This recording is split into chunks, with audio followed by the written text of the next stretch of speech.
The last one is the 1942 Quit India movement, which was again, I mean, people within the Congress itself, the then Congress President Maulana Azad said, I don't even know why we are launching this movement right now. Japan was striking at the gates of India. It was the heights of the Second World War, and the British were in no mood to be conciliatory to us at that time at all. And within a week or something, the movement was launched with no plan of action, no program. What is it that we want to achieve was also not communicated to the British. Anyone who goes against my wish is going to pay the price for it. They're going to say, okay, now I know a formula to follow, and if I do that, then I'm going to survive. At least today, we don't depend on state largesse. We have other means. We have social media. We have the internet. We have TRS. We have Ranveer to take our voice across to the millions who watch your show. But in 1950, there was no TRS. No, so you needed state largesse. You needed support of the system. Welcome to another episode of AJIO Presents The Ranveer Show. There's very few people who I can sit down with for more than 3 hours and speak at length about multiple subjects. Dr. Vikram Sampath is a trained historian. He specializes in India's untold history. The aspects of the freedom struggle that all of us are taught in school, and even those aspects that we're not taught about. This particular podcast is about the aspects we're not taught about. If you watched our first episode with Dr. Vikram Sampath, you'll know what this man is about. You'll know what a fierce communicator he is. But I promise you, if you truly want to maximize what you gain from podcasting, sit through an entire conversation like this, a long format conversation where we dived into all aspects of the kind of history that every Indian student should learn. History, according to me, is being rewritten because of the Indian internet in the modern day. So for more episodes just like this, make sure you follow us on Spotify. We're a Spotify exclusive. Every episode is available on Spotify 48 hours before it's available anywhere else in the world. This particular look of mine has been styled by AJIO. So if you want to be dressed like this, if you want to be styled like this, make sure you begin shopping on AJIO straight away. Dr. Vikram Sampath is one of the most respected historians in India today. He's achieved it in style. And in today's conversation, we're taking a deep dive into his mind. Let's go.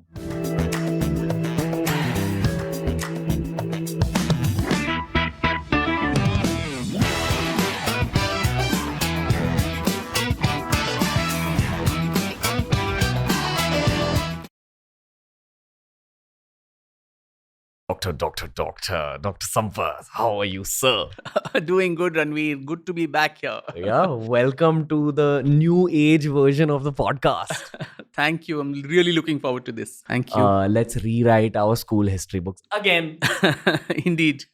You said something cool right now. You said that why are people into this whole tell us real history kind of vibe? That's what you're noticing?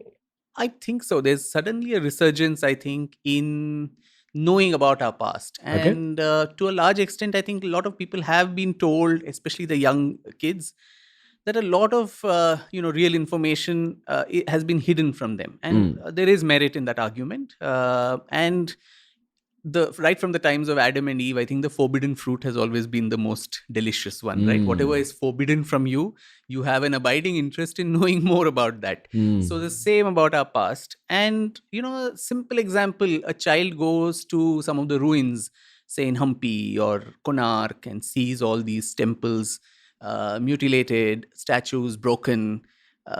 Naturally, the curiosity in the child arises saying, why is it in the way it is? And you ask the parents, they wouldn't know. The school textbook is talking about some Ganga, Jamuni, Tehzeeb and so on of a syncretic culture.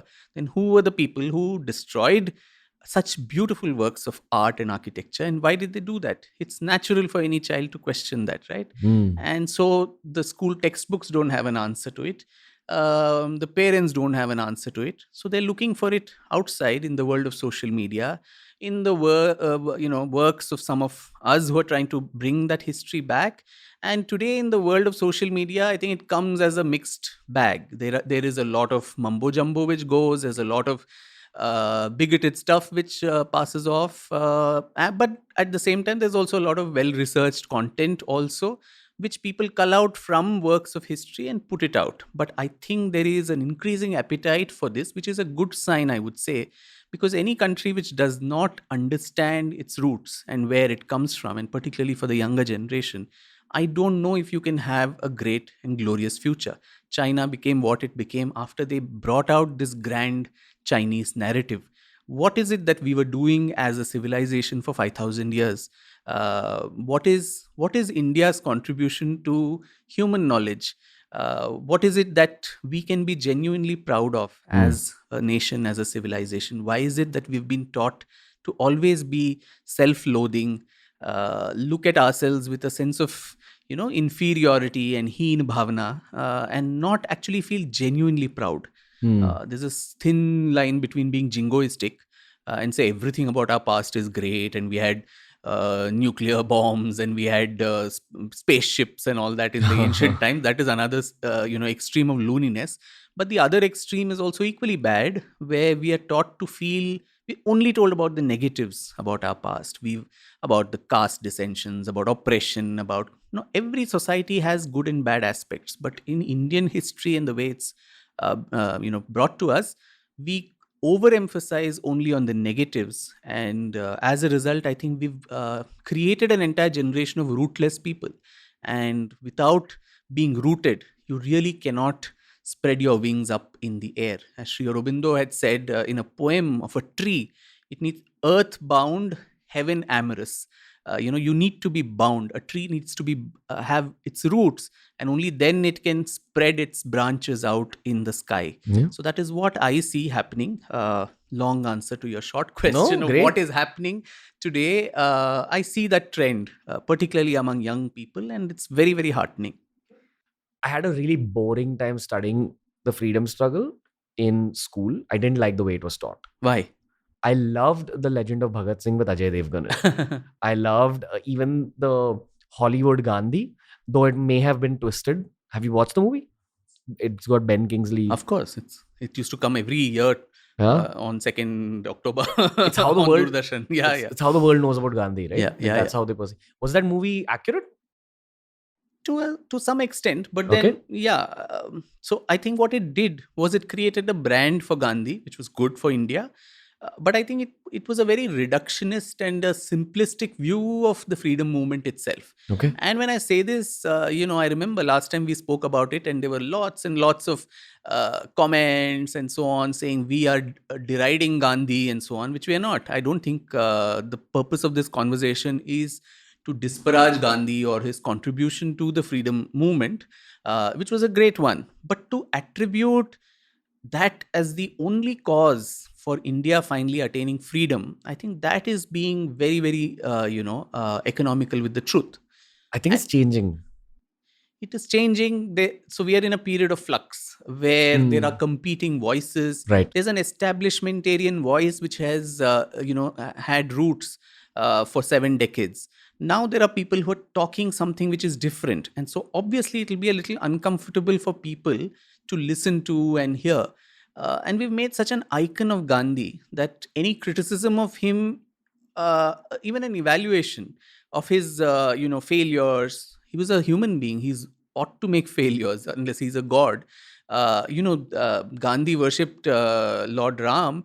Today, there is criticism even of Lord Ram about what he did. I mean, the way he sent away his wife, hearing the gossip of a washerman and all of that. You can even criticize the god that Gandhi worshipped, but you can't criticize Gandhi. If you do that, then you are a Sanghi, you are a this, you are a that, which is sadly the reduction of discourse into this binary where we want to slot everyone, put labels on others' foreheads. Why? Nuance. Why you categorize as a Sanghi if you criticize Gandhi? Like, what's the logic? Because first of all, there's no logic there also, because they think that the antithesis to Gandhi, the most popular antithesis to Gandhi or the opponent to Gandhi ideologically was Savarkar. And the assumption is, without even, that's why I said there's no nuance, Savarkar was never part of the RSS. He had a lot of differences of opinion, particularly with the RSS Sangchalak, Guru Golwalkar. But for a modern discourse, if you have anything positive to say about Savarkar, that means you're a Sanghi. So, everything right wing, though this right and left, I think it's a very Western concept. It doesn't really work in a country like India, a civilizational country like ours. But still, so as I said, the reduction of discourse is so binary. There is no place for nuance where you can, I mean, there are certain aspects of Gandhi which were good, but then there were lots of mistakes he did. And as I said, to attribute the entire mantle of attainment of freedom to him, his ideology, the Congress party, and worse, one political family or dynasty, I think that is being very, very ungrateful to the numerous others, because constantly there was also a stream of armed resistance, of revolutionaries, right from 1857, which Savarkar called the First War of Indian Independence, till 1946, where in Mumbai, Bombay, then you had the naval mutiny, which kind of was the last. It should be, why do we still call it the mutiny? It should be called the last war of Indian independence. If that was the first war, this should be the last war, because within a month of that, the cabinet mission plan was sent to India to discuss transfer of power. So I think these a holistic view of what all contributed to Indian independence, and we are having 75 years of independence. It's been a long time. Can we now not, as a nation, look at these facts of history dispassionately without getting so emotional? If you criticize anybody, it doesn't mean you hate them. You're just making a critical evaluation of their positives and also their lapses. That nuance, that open-mindedness has sadly gone on all sides, left, right, whatever it be. A lot of people who are in the middle, like what I would like to call myself as, they don't have a space to explore these nuances at all, because the grey truth. Yeah, grey. There's no black and white. There's more than 50 shades of grey when it comes to history. That's a nice intrusive thought in the middle of talking about the freedom struggle. No problem. I'll paint a picture based on what I've heard on the show. There's one part of Indian society that views Gandhiji in the same way that we viewed him when we were children. No mistakes at all. Complete leader of the freedom movement. There is another part that's just kind of come to the forefront right now, which calls Gandhiji a agent of the British. There's a whole conspiracy theory angle on him in terms of why is there a road called MG Road in every country of the world. Yeah. Of course, he was, kind of an agent of the British. They had promised him this long-term legacy. That's why people all over the world know about Gandhi. They promised him personal fame. There's that whole side as well. I have come to realize it's somewhere in the middle of these two angles. Yeah. I don't think he was completely whitewashed. I don't think he was completely an agent of the British. He definitely had a massive role to play in India's freedom movement. But this is where my understanding of it kind of stops. Do you want to add anything to this kind of centrist picture of Gandhiji? Yeah, a lot. Okay, go on. So, yes, I wouldn't go to either of those extremes. But again, very objectively, dispassionately, if you look at, there were three major movements that he launched in India, right? One was the non-cooperation movement, which was in 1919 to 21. The other was the civil disobedience movement, 1930-31, when the Dandi March happened. And the third was Quit India in 1942. These were the main three movements that he launched, which are taught to us as the backbone of the Indian freedom movement in our history books. Yes. And you're saying that there was actually a lot of other stuff happening. Other stuff happening other than all of this. But even these three, so the first one, non-cooperation movement, it was so closely yoked to something which was very, very dangerous and troublesome for India, which was the Khilafat movement. Now the Khilafat itself, the wordplay, it almost makes us feel Angrezon ke khilaf, Khilafat. But it was actually the Caliphate movement, where it was a pan-Islamic Wahhabi movement, which was being supported by him to establish a Turkish Sultan in Turkey, the Caliph, and bartering the support of Indian Muslims, for the freedom movement in support of their, wish to have the Caliph back in Turkey. Now, that was bound for failure because the British had won Turkey in war, in the First World War. Who sits on the throne is something they would decide. A slave nation like India had no way to come and say, we want that person to sit on the throne just because we feel he's great. But then Gandhiji had promised the Muslims of India that within 1 year, you are going to we are going to have the person you like as the Caliph of Turkey. Now, it was bound to fail. And what was the outcome of that failure? One was, I think, it firmly sowed the seeds of partition. As it is, there was that separatism, Muslim separatism, which had preceded several, I would say, decades or probably a century of Wahhabi thought in India. Which had Break down that sentence. we say the two nation theory and the divide and rule and so on, we attribute only to the Muslim League or to Muhammad Ali Jinnah. But the whole sense of being separate, being someone different, it went back to probably the 18th century. Really? With the fall, particularly, with the fall of the Mughal dynasty and the disintegration of the Mughal Empire after Aurangzeb, the orthodoxy, the ulema class and so on, they really felt that, especially if there is a regime change, and the Marathas were on the ascent then. Then you had the Sikhs in Punjab, you had the Jats, all of these people coming up.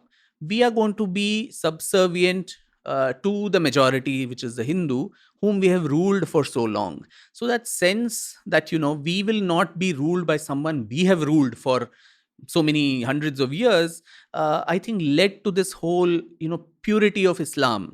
So the ulema was always trying to control the sultan, whether it was the Delhi Sultanate, whether it was the Mughals and so on, saying don't give concessions to the kafir, to the infidel.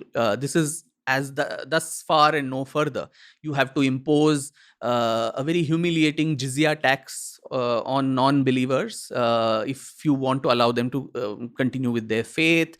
They had to go through so many humiliating conditions of living and all of that. So this Wahhabi movement was something that was actually, inspired by this puritanical, orthodox, Muslim thought in Central Asia, which in India, people like Shah Waliullah Dehlavi, and later his disciples, Barelvi and so many others, and Sir Syed Ahmad Khan later in 1880s, who started the Aligarh Muslim movement. They perfected that and said the Hindus and the Muslims are two separate groups. It's a clash of cultures. It's a clash of civilizations. We are two separate nations.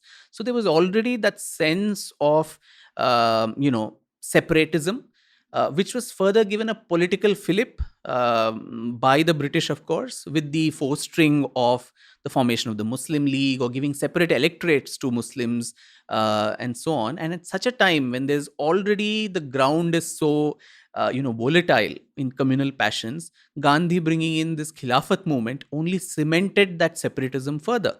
And when the Khilafat movement failed, it led to a lot of frustration. And the backlash of that were Hindu carnages across the country, right from the Mopla carnage in the Malabar in 1921 to riots across India. And the non-cooperation movement too, Gandhi, rescinded. For what? I mean, just because in Chauri Chaura, a police station where some people went and burned the police station, when the movement was peaking, he brought it back. And if you see the same pattern, even in the 1930s, civil disobedience movement was, in fact, a very potent movement. The Purna Swaraj that the Congress gave a call for in the 1930 Congress, asking for complete freedom, because till then they were not even asking for complete freedom. It was dominion status, partly like what Canada and all of you are still aligned to the British crown. So the dominion status was what they were asking, but a lot of pressure from the young Turks, whether it was Nehru and Subhash Bose, who were still with the Congress. He finally gave in and gave a call for Purna Swaraj. The civil disobedience movement was so powerful. It was quite, successful. The Dandi March, though of course it didn't really lead to any reduction of salt taxes, but it was a very symbolic movement of going there and, asking for tax-free salt. But even that, when the movement had reached its peak, closed-door meetings with the Viceroy, Lord Irwin, and the Gandhi-Irwin Pact was signed in 1931. And everything that the Congress had asked for, they went back on it. And he agreed to go to the Round Table Conference and negotiate with them, which the Congress had been opposing all through, saying we don't accept the Simon Commission or the creation of a new constitution without having Indians on board and all of that. So Nehru, in fact, writes in his memoirs that what is this dilly-dallying, method? I'm really scared of you, he goes and tells Gandhi, that you are so unpredictable and mercurial. Is this what thousands of people sacrificed their lives and property and everything and did satyagraha, that one day you are just going to have tea with the viceroy and sign away everything to him? And Gandhi tells him that, I do have that defect in me. I keep vacillating. I'm working on it, and so on. So the second movement. So among the three movements, we've spoken at length on the non-cooperation, how it was brought back for a very obscure event in some village in UP, Chauri Chaura, where some people went and burnt a police station. The civil disobedience movement, which was at its peak, how that was brought back, and pact signed with Irwin, the viceroy. The last one is the 1942 Quit India movement, which was again, I mean, people within the Congress itself. The then Congress president Maulana Azad said, I don't even know why we are launching this movement right now. Japan was striking at the gates of India. It was the heights of the Second World War, and the British were in no mood to be conciliatory to us at that time at all.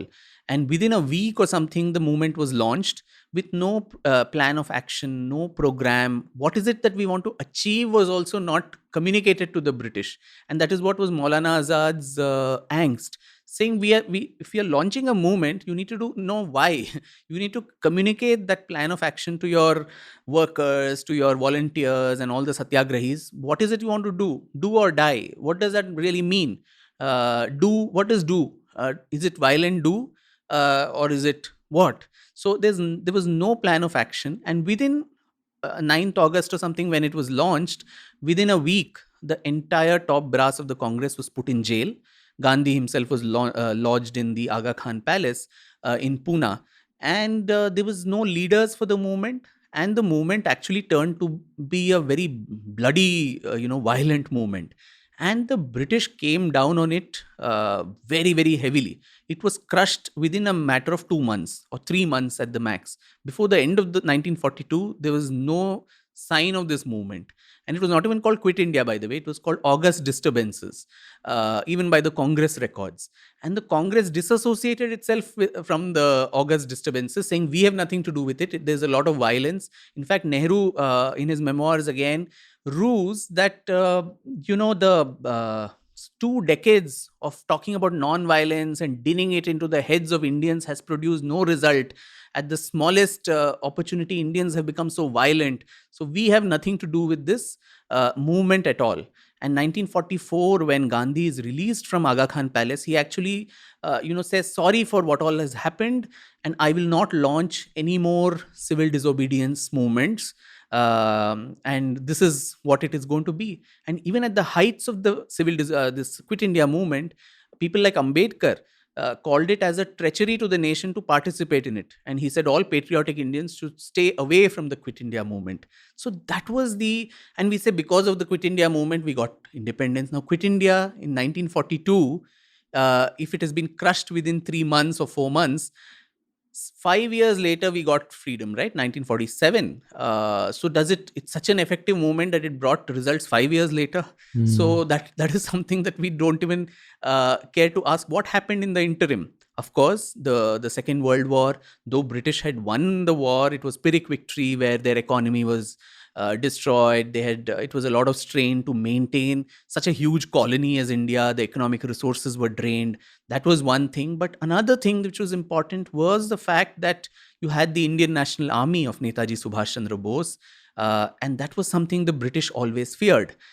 Insurrection in the British Indian Army, like what happened in 1857, because if that happened again, then there was no way they were going to hold on to the British Empire.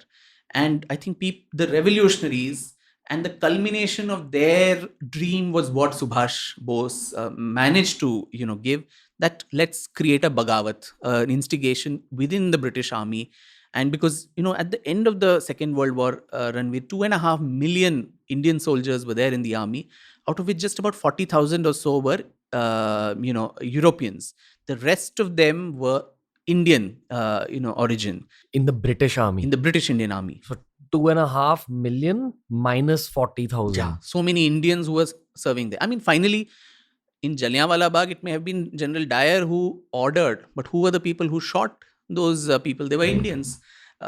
So the British, there was just one commander, but then the foot soldiers were all Indian skin, blood, origin, all of that, right? The natives. 2.46 million Indians Good took maths. part in World War II Yes. and fought for the British Army. Yes. But in movies, you'll rarely see an Indian soldier as a part of those narratives. No, it was a part. I mean, even in the First World War, all the princely states, whether it was Mysore and Indore, all these places had to send their cattle, their wealth, their soldiers to fight in distant battles there and die for a cause which was not even connected to them.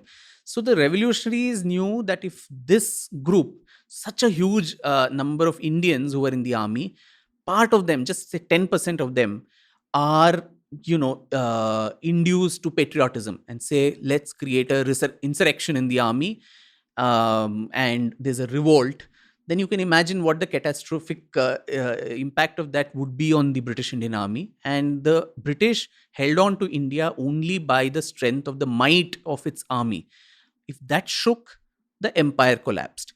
What was the mentality of the brown people in the British Army then? Like, you always see this even in movies like Legend of Bhagat Singh. You see Indians chasing other Indians. Yeah. So were there clearly Indians who actually didn't want freedom?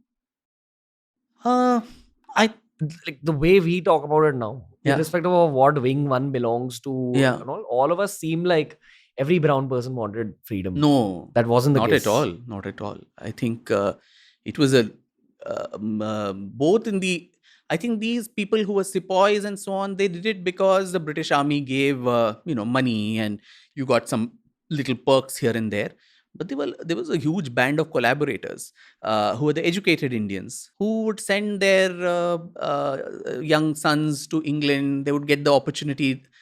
How difficult it is even now for a middle class parent in India to send their children abroad for studies. So at that time, 150 years ago, to send your child for an education in Oxford or Cambridge or somewhere there, and then make him a brown sahib, come back and he'll become an ICS officer and rule over the rest of this thing and serve the interests of the British government. That was what was, and that's why there was a small group of outliers who were actually shunned by a lot of society, saying these are trying to dismantle the status quo. And that is where I think Gandhi's movement, I would give all credit to it, where it created that urge in common Indians, that sense of nationalism, that why do we need freedom? Now, whether his means were good, whether he actually achieved it, would we have got freedom 20 years before if not for Gandhi? Those are questions which we can, of course, retrospectively ask. But the importance of Gandhi, the national movement that he launched, was to create that desire for freedom and a sense of, one nation where we didn't even think of ourselves. We were fighting constantly among ourselves. That thing is something that we need to give credit to him for. I see a lot of switches in the mentality of urban Gen Zs. I don't think they have a shit self-image like how your and my generation did. I feel my 90s born had a slightly less shit self-image than 80s born. 80s born had a slightly less shit self-image than 70s. Urban Gen Z, I think now they're very Virat Kohli mentality. Very okay, I'm a tiger on the world stage. Yeah. I won't say the same about tier 2 and tier 3 Gen Z. And I've traveled across India. There is still elements of this psychological colonialism that you speak of. Okay. Which is why I'm going to ask you my next question, which pertains to everyone who studied in the Indian education system. In 1947, after we became free, why did they decide that the freedom struggle needs to be taught in this manner for every 9th and 10th grader in the country? I remember in my 8th grade, though we were learning about all the Delhi dynasties, you were also having some inputs about Shivaji Maharaj. You were learning about little medieval Indian history. There was a few chapters on Ashoka. There was all this much cooler history to learn about. I used to actually enjoy preparing for those tests. Like when you're tested every week on... I used to love studying about Ashoka. And the moment 9th and 10th grade started, it was just the freedom struggle. And then they ask you to ratto dates. And talk about the 5 principles of the Quit India movement. That's when it became boring and dry and also extremely unilateral. I've realized through the show that history is not singular. Yeah. History is extremely subjective. Yeah. There are a few things that happened, but a lot of the other stuff written in your textbooks are probably perspectives of the person writing that textbook in 1947. I'm also assuming that from 1947 to about now, every Indian has been taught the same version of history. Yeah. What was the mentality of that guy or that lady in 1947? It was clearly someone from the Congress writing history books, because they portray Jawaharlal Nehru in a certain way. And then you hear all these conspiracy theories about Jawaharlal Nehru even today, some of which can't be spoken about on this podcast. Yeah. But you hear stuff like, oh, these guys were just agents of the British. I want to know what the truth is. So, I mean, Jawaharlal Nehru, not being, trained in history, wrote The Discovery of India. And that kind of became the template for modern historians to follow. What is trained in history? To be a trained historian, you be a What goes into it? The whole process of what research is, how do you triangulate facts, how do you question sources, are you retrofitting your historical narrative for contemporary politics, is there actually evidence based this thing in the past, all of that. I'll give just one example. You spoke about Ashoka. We've all been told that you had the Kalinga War. Ashoka was a Hindu and he was called Chanda Ashoka, who killed his own brothers, and then he was a violent guy and millions massacred in the Kalinga War. And then suddenly he had this moment of epiphany where he said, I'm going to become a Buddhist, right?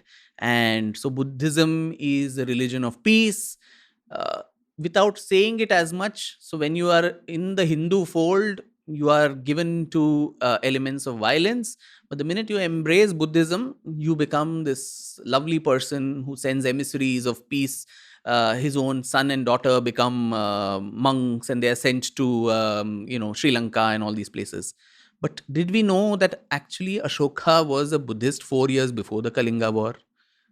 We were not told that at all. But there is, source-based evidence, his inscriptions and so on, which are prior to the Kalinga War, already shows that he was a Buddhist by then. So why? And this whole myth of Ashoka was created largely also by the British and taken ahead in the discovery of India, which was then substantiated by our historians who wrote the history. And one more example I'll give you. It was divide and rule for Hindus versus Buddhists. Yes. So that is a big agenda and project for Marxist historians, where every time you say that, the Islamic conquest, which someone like an American historian, Will Durant, called the Islamic conquest of India as one of the bloodiest stories of human history, not just Indian history, but human history. Just between 1000 CE and 1500, the establishment of Delhi Sultanate, as per another historian, Professor K.S. Lal, the population of the subcontinent fell by 8 crores. So 8 crore people did not just fall down dead just like that. So there was there was large scale violence, there was large scale oppression, genocide, destruction of temples, all of this was there. So that those things, when you bring out, the normal thing that is told is, but then Hindus also persecuted Buddhists. Now there was really no evidence of that, of Hindu persecution of Buddhists at all in the history. There are just 3 people. I think there was Pushyamitra Shunga, there was Mihrakula, and there was Shashanka of the Bengal Gaud dynasty, who kind of broke stupas and did all of this. But the ultimate reason for the downfall of Buddhism was the Islamic conquest. But that is also not mentioned. Instead, to create this dissensions between Indic faiths and to create this kind of a fight among people, I think that is really, really problematic, and which has been done all through. And another example, you spoke about freedom movement and how it's been taught to us. So immediately after freedom, there was a project which the government of India had commissioned to be written on the complete history of the freedom movement. And it was still, we just got freedom, and so a lot of people were still alive who had participated, so through interviews and so on of the survivors, and then so on. And there was a very eminent historian, RC Majumdar, who was made the chairman of the group who was to write this history. And RC Majumdar told Nehru's government that, hey, look, I am not going to be a court historian and write what you dictate me to write. I'm going to dispassionately analyze everything. He had very critical views of Gandhi and his flip flops and all of that, which I mentioned earlier. He said, I'm going to write all about this. And it's going to be an inclusive movement about the tribal movements, about the sannyasi rebellion, about the revolutionary movement, the violent stream of freedom. But do we know that immediately after that, when he said, this is going to be my terms of reference, he was summarily dismissed from the committee. Okay. He was a very, very celebrated historian of the times. And in his place, a very pliant, IFS officer who was not even a historian of modern India. He was some medieval,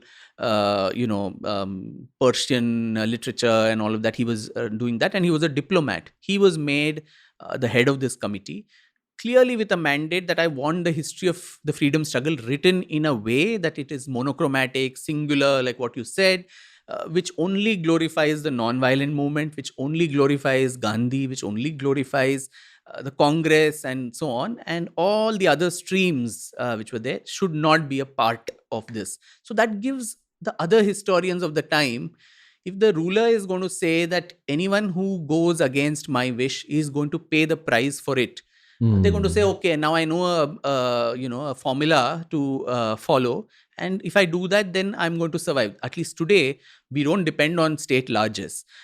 We have other means. We have social media. We have the internet. We have TRS. We have Ranveer to take our voice across to the millions who watch your show. But in 1950, there was no TRS. No, so you needed state largesse. You needed support of the system. And anybody who went against the path paid a very heavy price, with their careers being destroyed, fellowships, all of that, especially in the university system. So a historian then becomes almost like a chef. The master says, itna namak dalo, itna mirch dalo, that's my, taste. And accordingly, he or she cooks the meal for you. And that comes down to us as gospel truth. And you keep repeating a lie 100 times, it assumes the shape of truth. And then there's anybody who questions it and actually brings out true facts, is actually condemned as a heretic.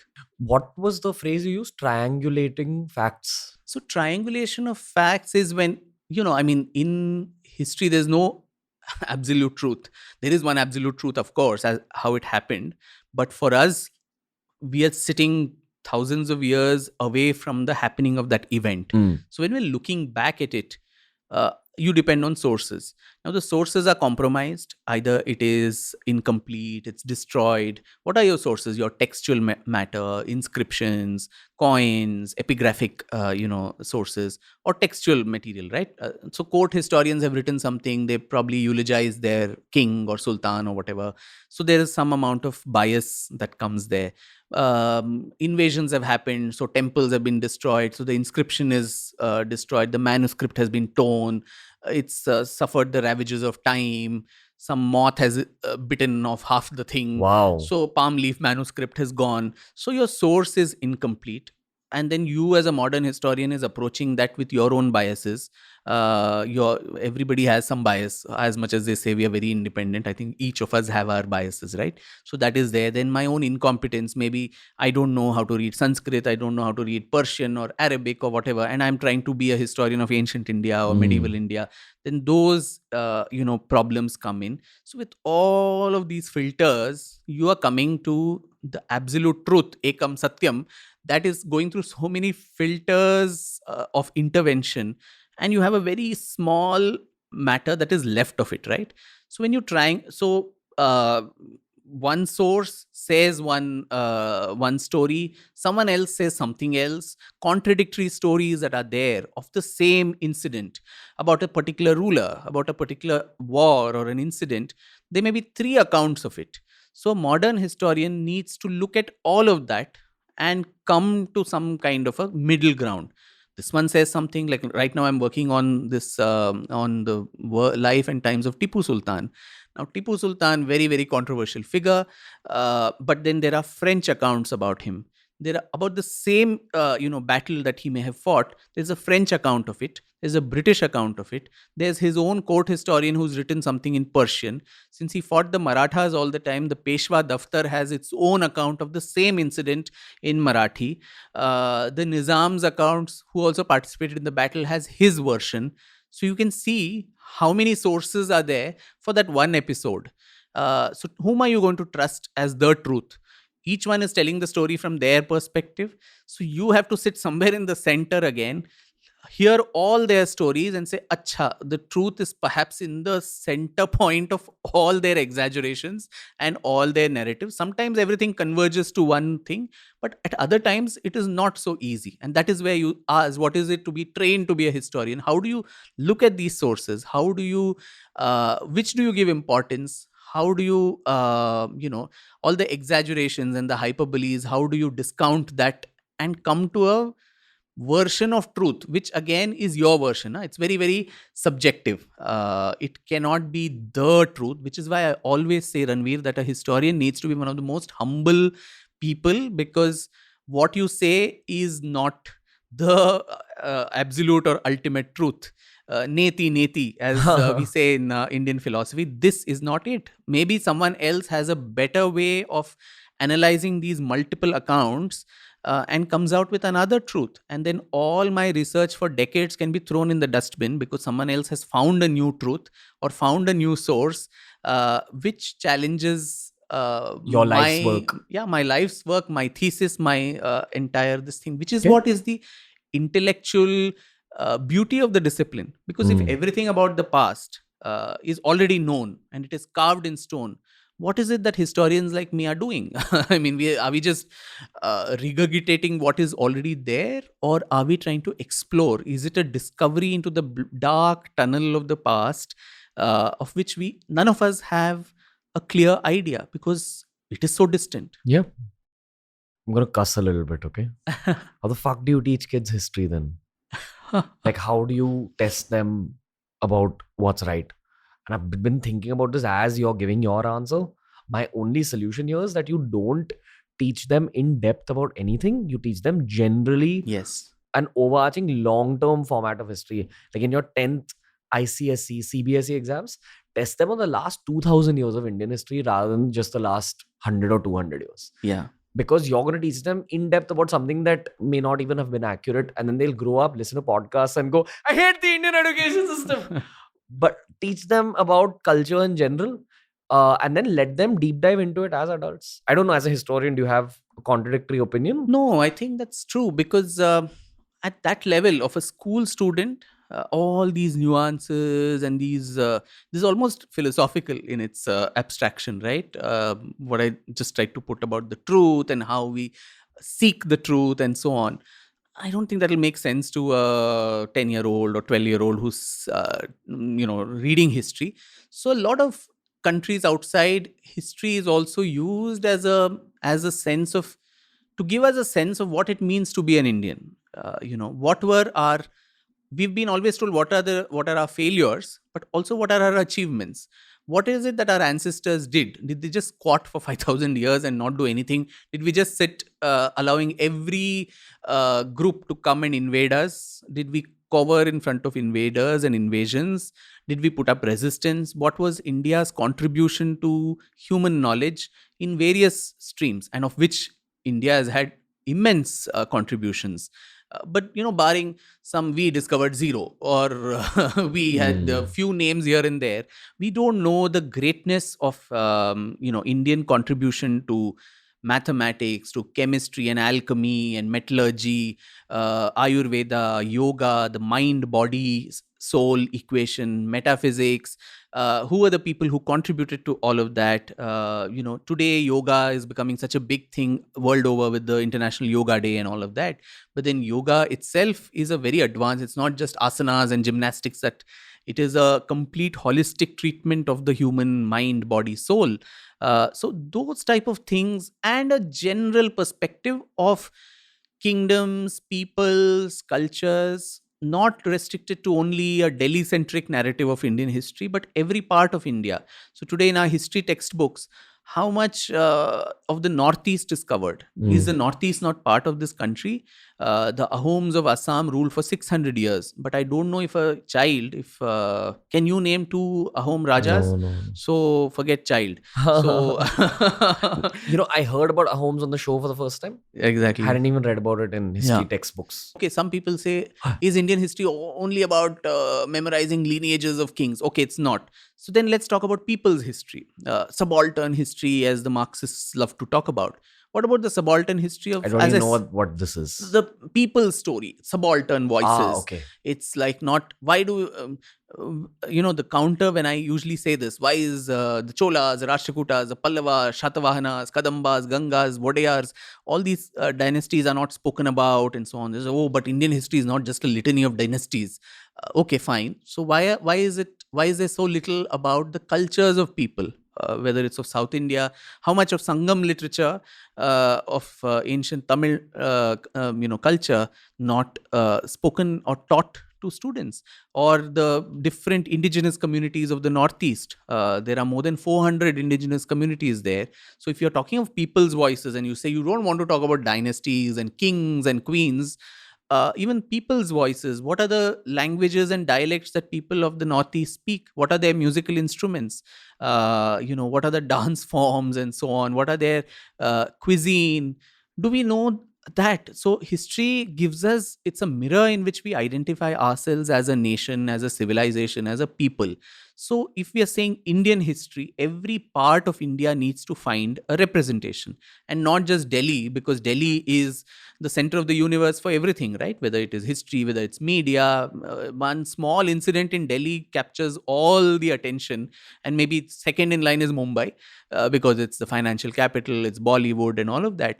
But other than that, even in today's contemporary media narratives, if in the news, large swathes of the country don't even feature in the manner it should. So India needs to snatch, Bharat needs to snatch her narrative back. I think from a Delhi-centric, narrative in all aspects, not only history, but media, culture, popular, in films too.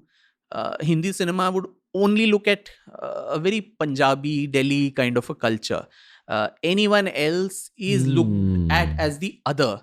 Right from that Padosan, where, Mahmood had this caricature of a South Indian. First of all, everyone below the Vindhyas is a Madrasi, not realizing that there are 4 distinct, a Kannadiga is very different from a Tamilian, from a Telugu speaker to a Malayali. But then all of them would be branched off as Madrasis who have a horrible Hindi accent, and they'll be saying AJIO and this and that. And they made fun of, there'll be this one there. And so that, and then everyone from the Northeast is Chinese, with features which are different and so on. So this caricaturization of our own countrymen and women in popular culture extends to all aspects. How we look at them, if we don't even give them the respect that they deserve, how is it that you're going to, Sardars are made fun of in Hindi cinema. So there's some mainstream concept, and everything else is fringe. Everyone who doesn't look a certain way or doesn't behave in a certain way is the other, and needs to be made fun of, needs to be looked down upon or derided. And I think that is very, very deeply problematic. In Hindi cinema, a Maharashtrian woman is always just the bai of the house, who's always, what is the importance of, or some Pandu Havaldar, right? So the othering of different communities, we find that, I think, not only in popular culture, but it extends to the way we look even at our history and our past. And that is deeply problematic if we want to integrate ourselves as a country. Yeah. And honestly, I feel that's the magic of long form conversations, just Yeah. like this. Yeah. At this point, we've hit about 1/3 of our total duration for today's chat, sir. Wow. To unlock the remaining 2/3, so we've devised a method called AJIO Presents Keep It Casual, where I'm actually going to ask you some pre-planned questions in order to unlock your mind even further. Okay. So think of this as a reverse rapid fire round Baap re. where I can ask you tangential questions and we can deep dive into subjects. Okay. Still try keeping your answers a little short Okay. so that I can take you on tangents. Okay. So are you ready for AJIO's Keep It Casual? Indeed. Okay. Question number 1. What comes to your mind when you hear the following words? Savarkar, Patriot. India, Diverse. RSS, Nationalist. Khalistan, Separatist. Primetime News, Noise. Vikram Sampath, Complex. Complex. Really? Well, yes. Okay. Indian history. Distorted. Wow, okay. Mahabharat. True nature of human beings. Okay. Do you believe it happened? Yes, it did. Okay. Yeah. Okay. We're going to talk about this at some point. Ramayan. Virtuous. Okay. Shivaji Maharaj. Valor. Arnab Goswami. Friend. Safe. Next question. If you could go back to 3 different, distant periods of Indian history for research purposes, which 3 periods would you go back to and 3 why? periods. Yeah. The first, like I mentioned, I'm really, really very curious to know this evolution of Buddhism in India. Is it really what it's made out to be, that it was in the frame of a Protestant religion? We are the Catholic and the Protestant image has been superimposed on India, saying the Jain and the Buddhists were Protestant religions. Was it really that? What was the trajectory of that through ancient India? How did the twists and turns happen, and why did it decline? Was there intellectual conflict between these different panths of Sanatan Dharma, or were there physical violence? Was there oppression?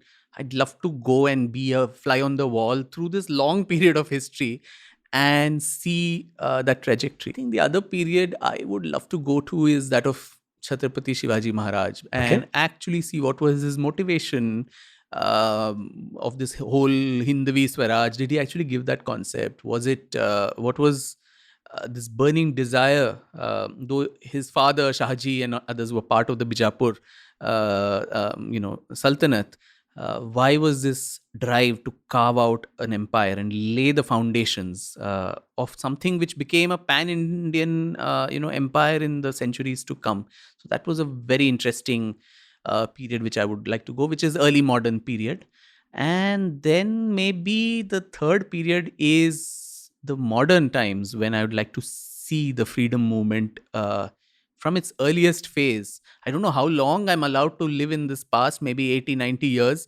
Then, from the 1857 till 1946, if I can live and see bird's eye view of all the things that were going on, who were the people who were actually doing what they were doing, and what did it contribute to the final attainment of freedom as we spoke.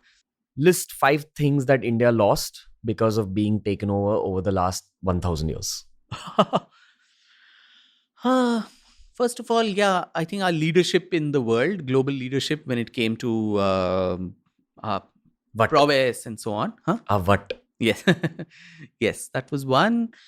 Secondly, our knowledge systems, I think, which was most badly hit. All our great universities. Our universities were the Princetons and Stanfords and Harvards of the time. Nalanda, Vikramshila, Takshashila, and all these places where people from all over the world would come. Hyun Sang, Fahian, all these people would come to our universities to study. So those universities destroyed. The knowledge hub that we lost. The wealth, we spoke about how our GDP, world GDP as a percentage of world GDP, India's share constantly declined. That was one thing. And our sense of identity, our sense of, Self-confidence. confidence in ourselves and what we are, that was gone. And finally, I think this respect for our own culture, our traditions, our languages. Still, I think we have families which don't encourage the children to speak in the mother tongue, right? I mean, English is what, even with your pet dog or something, you'll train it to talk to it only in English.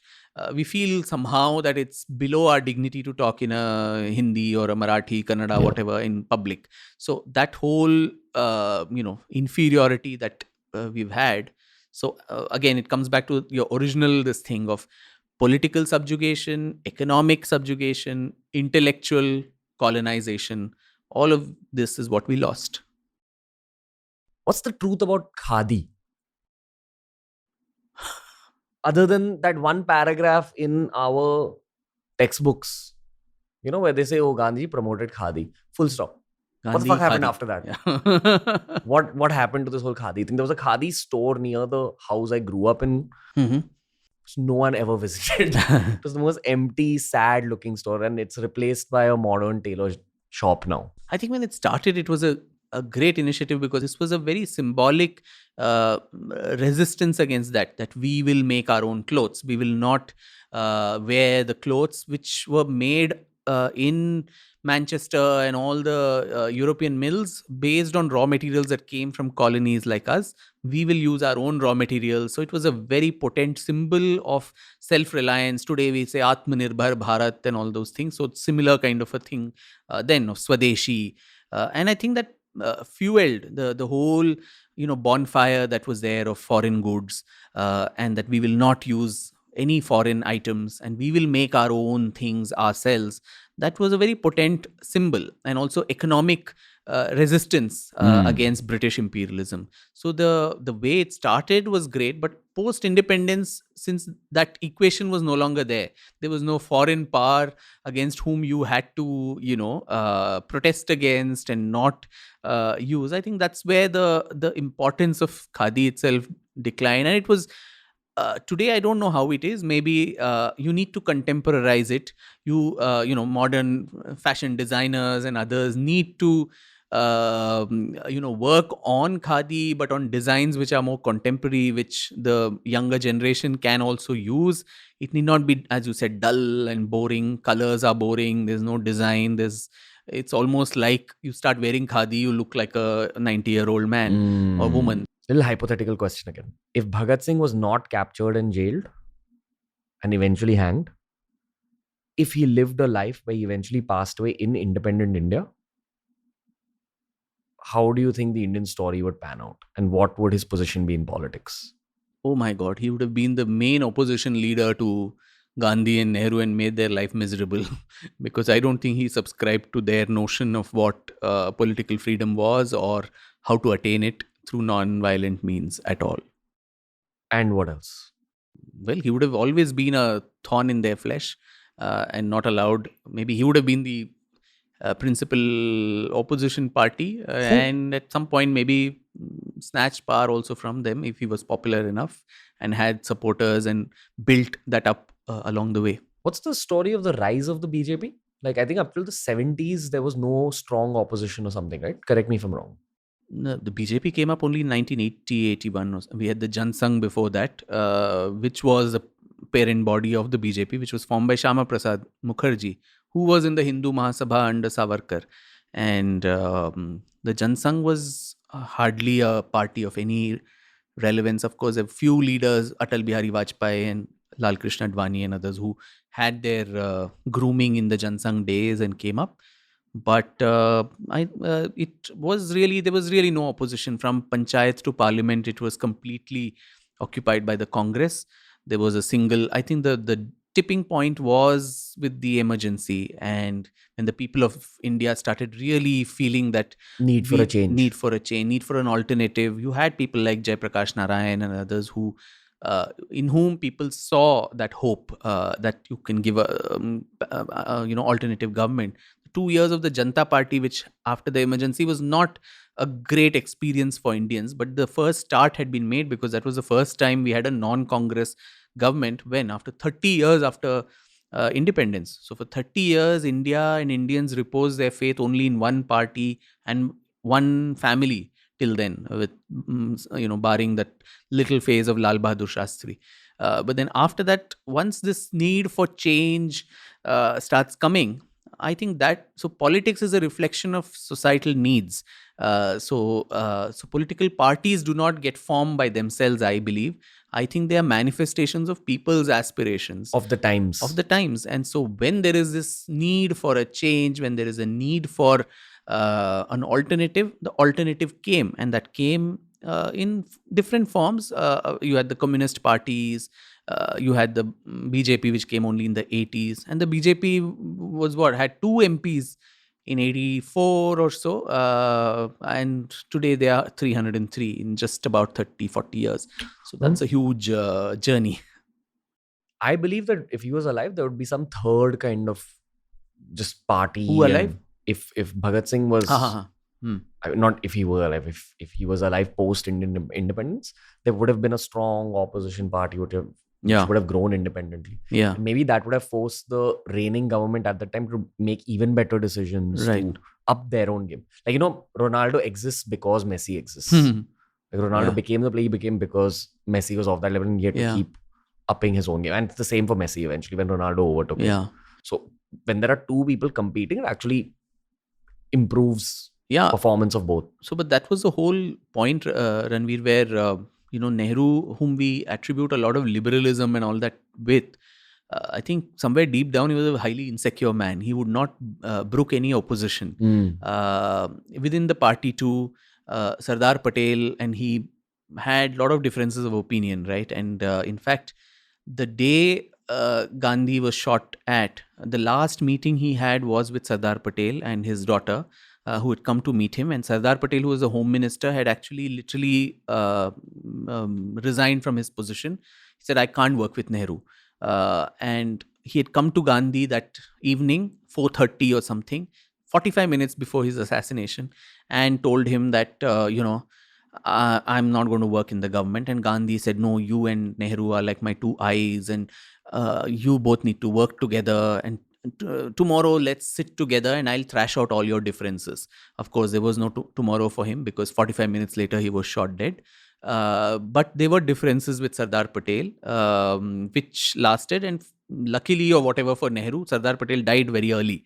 But all the other political opponents, Ambedkar and he never got along, though Ambedkar was the law minister in his government. Ambedkar was marginalized by the Congress. They put candidates against him. Today they appropriate him as well and call him a Dalit icon and all of that. But in his lifetime, I don't think he got that respect from the Congress. The Hindu right, which was represented by Savarkar and Shama Prasad Mukherjee and others, were again all the time vilified. Savarkar, the false case of Gandhi's murder put on him so that stigma remains with him all the time. It was a fixed case, which was done at the behest of the government of the time. Shama Prasad Mukherjee, though he was a part of the government, he was constantly, he had to carry the albatross of Savarkar's, whatever alleged involvement. And eventually Shama Prasad left the government, formed the unsung, but then he died under very mysterious circumstances in Kashmir while he was protesting against the Article 370, which he wanted removed, which gets removed now in this government. So in the 1952 or 53, when he died, no one knows how he died and why he died in detention in Kashmir. So by 1955 or so, all the political opposition is virtually dead or, marginalized. Killed, sidelined, whatever. Killed is, I wouldn't go there. Sorry, I was just making spicy podcast content here. Go on, sir. And even before the first general elections, which was in 51, before that, Savarkar and the entire Hindu Mahasabha was actually put in jail because they were commenting against Pakistan. And at that time, Nehru-Liaquat Ali Pact was being signed. And so this thing was, if you speak against the dismemberment of a foreign nation, you are anti-national. And since these people were talking about Akhand Bharat and, reunification of India, it was implied that they are anti-national national. And so when the prime ministers of the two countries are signing a pact, all these opposition leaders need to be put in jail. And Savarkar also had to give a pledge that, and all of them, the others, that till the time of the elections, we are not going to talk about all this, or we are not going to indulge in politics. What's the point of having an election if all the opposition leaders are in jail? Then when you are very much assured that you are the winner, when there's no second rung fighting there, so what sort of a democratic setup was that? So then once power comes, then you consolidate, and then you have only your daughter, you bring your people into it, and so on. So I think that entrenchment of politics with dynasty started then, which was very different from what I think the Congress philosophy was pre-independence, where it was like an umbrella organization of all kinds of people, ideologies, and characters who could be a part of it. But post that, that steadily, I think, declined post-independence. Dudes like you need to be asked the right questions. all this data in your head, man. But you need to be thrown the right questions. Anyway, next question, sir. Other than Modi, Indira Gandhi, and Atal Bihari Vajpayee, who are 3 iconic PMs of India according to you? 3 is a lot. Wow. Name one. Lal Bahadur Shastri. I think very underrated. Short, statured, very timid kind of a prime minister, but then the kind of leadership role that he did in the war. Hold this thought. This is a tangent we'll break down later. Mm-hmm. Next guy. You said only one. Oh. Okay. Narasimha Rao, I think, though he had his negatives also, but then I think the very fact that today Indian economy is what it is, people do give credit to Manmohan Singh, but unless you have the prime minister, leading the charge, and he was a minority government, Narasimha Rao.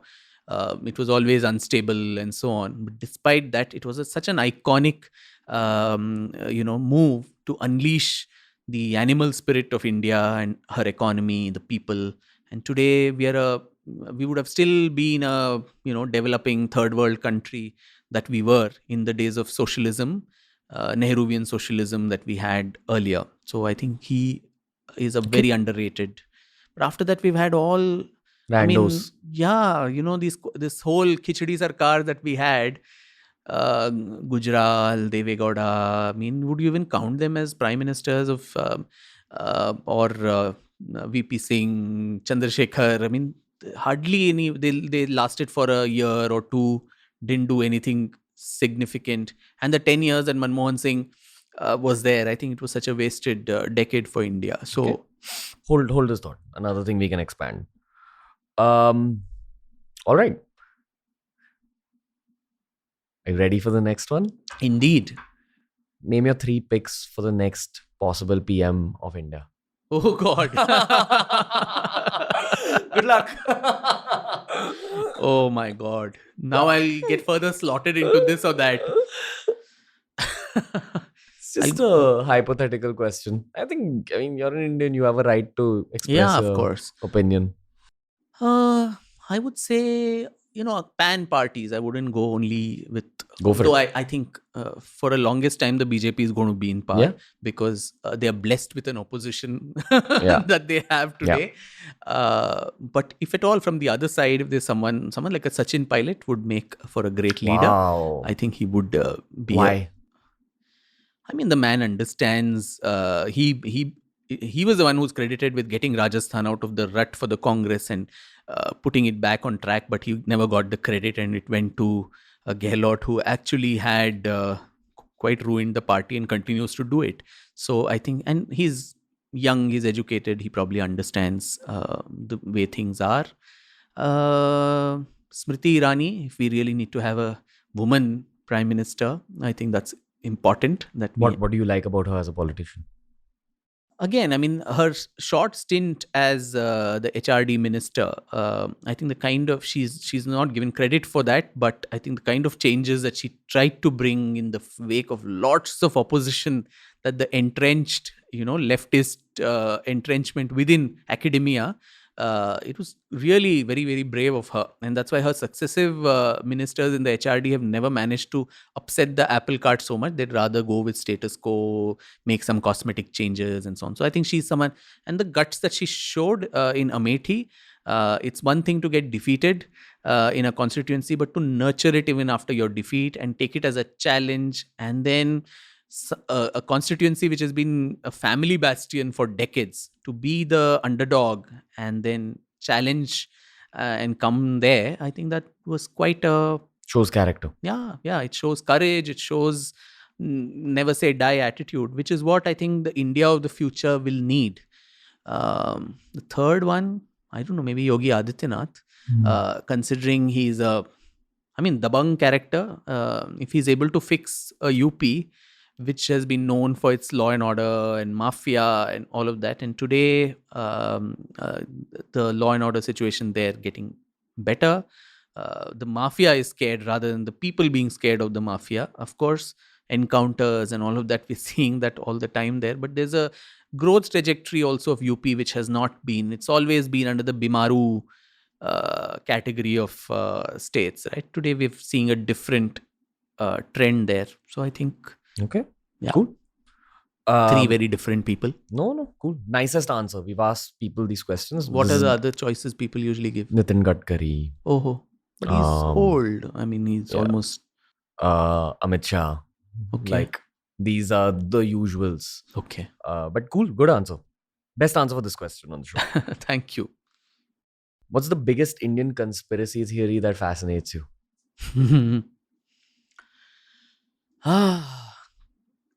About this whole, Tashkent files, that the KGB was completely, controlling this country, and I don't know, the Mitrokin archives, where I don't know if it's completely conspiracy theory. Maybe there's a lot of element of truth to it.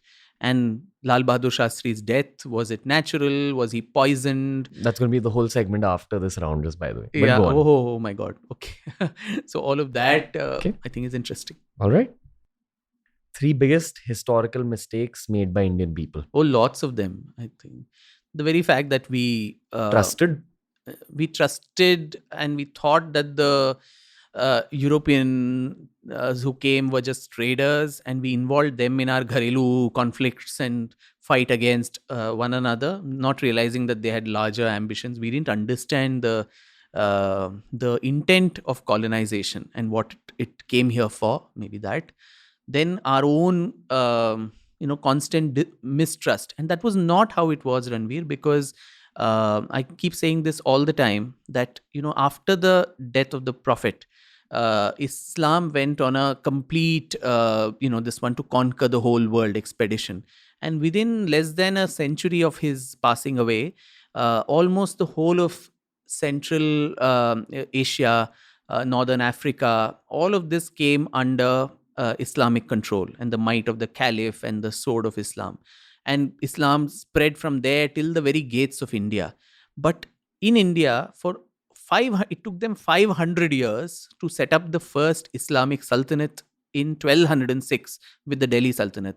In the interim, you had waves of attacks, whether it was the Arabs who came. They could occupy only a small part of Sindh in the Arab invasion of Sindh. But beyond Sindh, they could not occupy the rest of India. So who are the people who led those resistances? In my book called Bravehearts of Bharat, I actually document some of these unsung warriors, and people like Lalitaditya Mukta Pida of Kashmir. I don't know if you've heard of this name.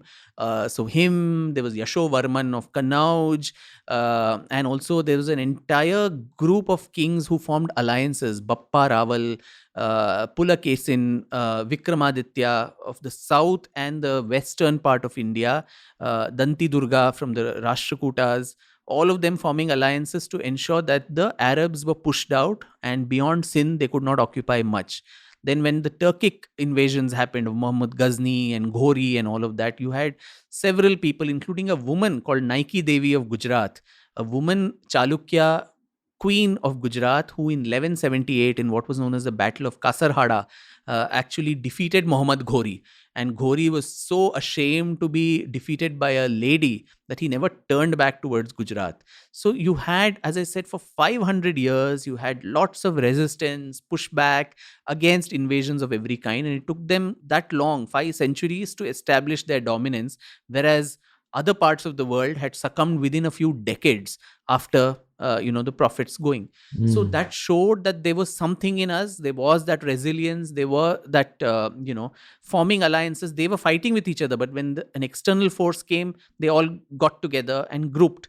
So that sense of camaraderie somehow went away as we succumbed to invasions. We started distrusting, fighting among ourselves, and it still goes on today. Egos, all of that, and insecurity, suspicious about each other, and that is what was capitalized by the invader. Carnatic wars, which you had in the 18th century, where the English and the French were fighting in succession wars of the Nizam, the Nawabs of Arcot, Mysore, all these kingdoms. There's a potpourri for disaster. And so history, I think, shows us also a mirror where we can say these mistakes we shouldn't recommit, because as they famously say, history repeats itself because no one was listening to it the first time.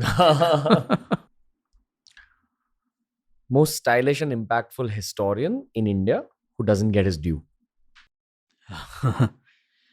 I think ARSC Majumdar. I would rate him very high because, as I said, though he was castigated by the government and kept away from it, he said, I don't care for your government project. I will do my work irrespective. And his 11 volumes that he has written on the history of the people and cultures of India, 3 of which is on the history of the freedom movement. I think they are epochal, and people need to, now it's slowly coming back in print. And people are revisiting it. A very dispassionate, non-ideologically tainted, facts as they are. Indian history, the Indian word is itihasa, right? Itihasa in Sanskrit translate to it thus happened. That is what history needs to be. It just needs to, a historian should not be a judge, should not give your value judgments of today's politics, today's standards, today's, woke definitions and all of that. You just narrate the facts, documents, illuminate the archives, bring out the documents, leave it to the public to judge. Sadly, ideologically, tainted and tilted historians tend to put their value judgments into it. And ARSC Majumdar is one such who doesn't do that, who gives you the facts as they are. You know that his legacy is now in your hands, right?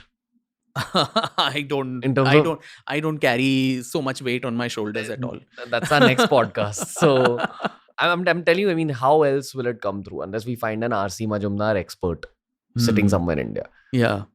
And if you value him, I'm sure as a perpetual lifelong student, your next phase is going to be to deep dive into his work. Correct. In some form or the other. Or use his methodology for my own writing, which is what I try to do. Because his work is also dated. I think history needs to constantly be evaluated, reevaluated, revisited in a modern context. Do you, little self-ass licking question for me, but do you actually see podcasts as a important cultural tool for our future generations? I think so, because, my books, if you've seen my 2 Savarkar volumes, each one is 800, 900 pages, running into, I think, 2 lakh words and all of that. I don't know how much of the younger generation has in this attention span, 140 characters Twitter era, where and 1 minute Insta Reels generation. But still, the books have done phenomenally well. Among them, they've sold more than 1 lakh copies and all of that. So, which is very encouraging for me. But at the same time, that's a small percentage in a country of a population like this, right? So, podcasts, YouTube, and platforms like this, social media is a great way to disseminate that in formats and in capsules which are consumable and digestible for people who may not be, this may be a trigger. So after listening to us, someone may say, hey, I think I liked what this person said. Let me read a little more of what he or she has written. I think which is a nice side effect of this. It draws people into the habit of reading and learning more. So it's a great catalyst to gain more information. Cool. That's the end of AJIO Presents Keep It Casual. How are you liking this new format of podcasting now that you've been a part of our kind of old format as well? Yeah, this is so much more casual, informal, and it puts both the host and the guest, I think, at a lot of peace. It's almost feeling like we're sitting in a park and having a conversation. Okay, we got to talk about Lal Bahadur Shastri. Another topic that's very hot on the Indian internet. Unfortunately, there's lots of young listeners, not unfortunately, but just circumstantially, there's a lot of young listeners who've not even heard the name. Mm-hmm. You'll have to give deep context right from the start of his story up till all the conspiracy theory angles. So, Dr. Sampath, go for it. Look, I'm no expert on Lal Bahadur Shastri, but as I said earlier, I think he represented that class of Indians post-independence who who did not take a toxic or a hyper masculine kind of a view. He is short statured, gentle mannered, Hindi speaking. After Nehru, who was almost like the last Brown Sahib, the last Englishman who was here, who was talking in fluent English and wearing all those sherwanis and so on. Here was a man in dhoti from Varanasi, as desi as one can get. But at the same time, his role, particularly at a time when we'd just come out of the 1962 debacle with China, our confidence in ourselves was so, weak. And at that time, to give a clarion call of Jai Jawan, Jai Kisan also, where the farmer of the country, because remember, we were a food deficit nation at that time until the Green Revolution actually came a decade later. We were importing food grains from outside to even sustain our growing population. Do you know where we were importing from? From various countries, different food grains, wheat and rice, and different for all our different populations. So from that perspective, here was a man who not only made the farmer an important aspect of national life and the economy itself, but also the soldier and what would it have been the morale of the country to be defeated so badly by a country with whom you kept saying Hindi chini bhai bhai, and then the bhai actually stabs you in the back, and you are not even prepared for a debacle like what we faced in 1962. In the aftermath of that catastrophe of a disaster, which actually made Nehru so sad, and he died a few years later after the China debacle. In that sort of a demoralized country that we were, economically, militarily, socially, the morale of the country was in the pits. At that time, a short-statured, desi man speaking in such a soft voice that you could barely hear what he was saying, Shastri ji, to actually lead the country in a war against Pakistan, our perennial, rival and enemy at that time, and actually lead us to victory, was a huge, you can imagine today sitting back and seeing the circumstance, what sort of a deal breaker that would have been for the country. So that was a great thing. But then what we won on the battlefield, we lost in the negotiation table at Tashkent, where at Russia's behest, India and Pakistan were actually trying to have a truce on this subject. And suddenly Shastri, who was till then hale and hearty, actually passes away.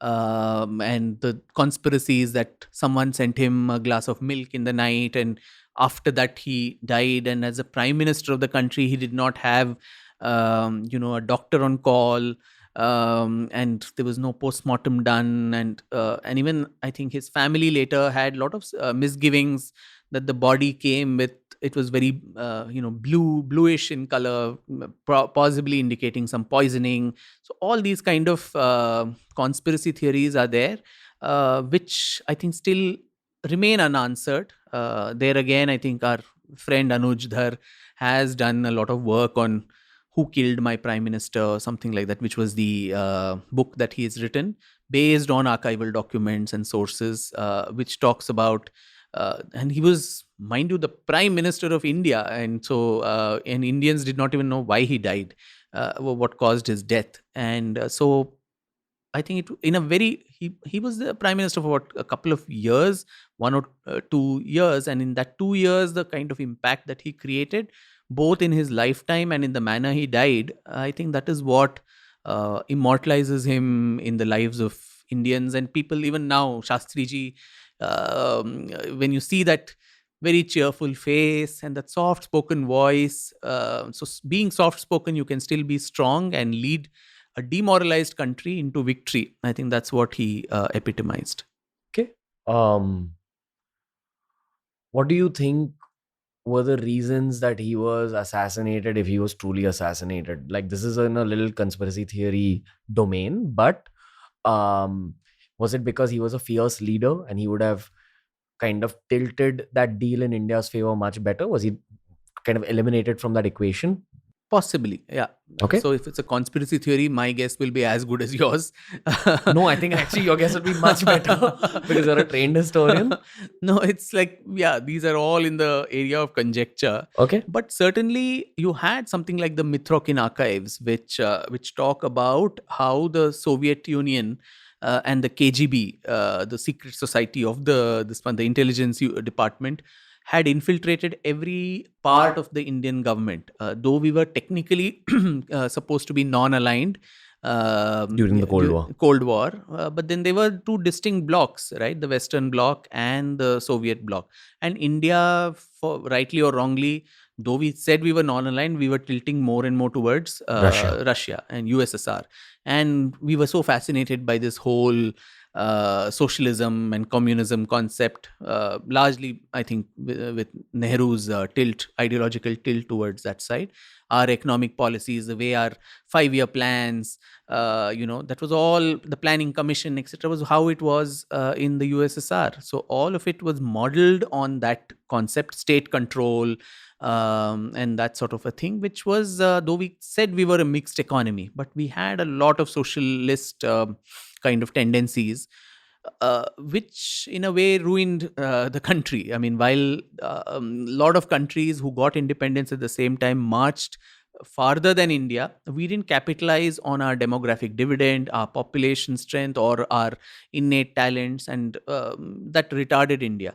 And one of the big reasons was we were aligned almost to some extent with the Soviet Russia, and they did not want to give up India. So everything was infiltrated. There was so much of surveillance and all of that was happening in the country. And as I said, the Mitrokin archives talk very openly about these tendencies of the KGB.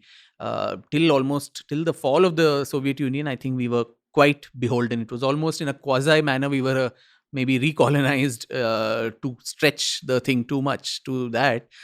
Not completely, but to some extent. So I think anybody who upset that status quo would not be tolerated. Anyone who would assert India's independent policy and thinking would not be appreciated. And they in a large way dictated Indian policy, who would rule, who would do all of these type of things. So it was a sad era, I think, and a entire several decades of wasted opportunity for the country. Which year were you born in? I would not reveal my age. You grew up in the 80s. Yes. Did you feel any influence of Russian culture, like USSR culture? Was it celebrated in media? I think so, yeah, because we had a lot of comics and books and all that of Russian, this thing. We knew the story. Growing up, I knew about Rasputin, Lala, Rasputin, lover of the Russian queen, all of that. And I think it was both ways. Our Raj Kapoor films and all of Hindi cinema being so popular in Russia. Even now, actually, they're quite. This is when you have to read between the lines. Why has that media reached you as a kid growing up in the 80s? Yeah. Rasputin, out of all the possible stories in the world. There were so many others, in Bangalore. Of course, he came in for other reasons, but then there was this world-famous painter, Svetoslav Rurik, who came here and also got married to Devika Rani, our yesteryear Bollywood actress, and settled down in Bangalore, in this place called Tataguni Estate. So, yeah, being Russian was something I remember was very nice, aspirational, just as how we look at America today. I think it was almost like that then. Maybe there's some truth behind this conspiracy theory, Dr. I don't Sampath. know. That would need a lot more research, and All I'll say it's is good for gossip. for the 80s kid, Russia is aspirational. For the 90s kid, Russia is, hey, Goa chalte hain. Like, that's my image of Russia, mostly. But Yeah, by then I think the Soviet Union had collapsed, right? Yeah. By the time you were born in. I have a friend in Goa. I keep visiting just for recovery. So I have this friend who's half Russian, half Indian. Mhm. I asked him, what do you think of the Russians who come here? You know, because I've seen that many of them don't interact with the locals. Many do, many don't. So he said that some are nice, some are really nice. They're very like old school because Russian mindset is also very traditional. But he's like, many of them are escapists and they're the losers in Russia who come down here to Oh, I see. just chill, Uh-huh, basically. uh-huh. Great end to the episode. This is a very apt end, honestly. Wow. And we spoke about very different things, not the Savarkar of last time. No? Yeah. Time dilation, honestly. Yeah. Nature of time changes when you're in a flow state. So if you can get into flow state with an intellectual, like you're saying, ask the intellectual the right questions, you basically get views online. So you asked us if we have a hamper for you. We got a hamper for you. Oh, wow. And we also have a love packed in. This is on behalf of Team AJIO and Team TRS. Good sir. Wow. Thank you for being on the show again. Thank you so much. That's a heavy one. I think you can either keep it on this right here. You can keep it on. Thank you so much. Now it feels like coffee with Karan. Thank Coffee you with for, Ranveer. Yeah, thank you for being on the show. Beer with BeerBiceps, maybe. Yes. Though I don't drink beer because I'm a brand-friendly YouTuber. No, but I actually don't. I've stopped drinking beer when I was 25. It's been 5 years of no beer, but lots of love and lots of podcasts. And you're one of my favorite guests to speak to because of this flow state that we enter into. Also because you're humble about your knowledge. And sometimes it's a pain in the ass when there's a smart person who's not humble who have to speak with. And that happens a lot. So thank you for being chill. Thank you for being a modern day historian who triangulates his points. And I'm just looking forward to talking to you more, sir. Thank you. Thank you, Ranveer. Thank you so much. I hope you had fun today. Great. It was always a pleasure talking to you. And today was extra special. All right. I'm glad. I think new age modern podcasting has finally arrived in India.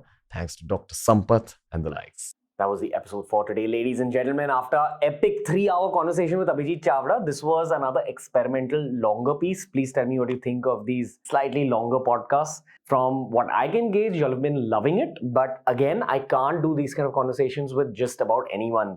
I need to have had some kind of a past experience with my guest. I need to have chemistry with that particular guest. And most importantly, that particular guest has to be extremely well read, extremely well versed with their subject. And that's what you get with Dr. Vikram Sampath every single time you speak to him. Tell me in the comments down below what other topics we should have spoken about in today's episode, because we're going to be recording a lot more with Dr. Sampath.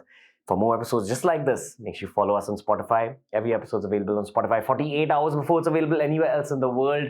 This look has been styled by AJIO. Make sure you download the AJIO app right now and begin shopping in order to look like Fashion Bhaiya. Lots of love to all of you guys. Thank you so much for your support across this phase of AJIO Presents The Ranveer Show. And we are going to be back very, very soon, ladies and gentlemen. Keep supporting, keep achieving it in style.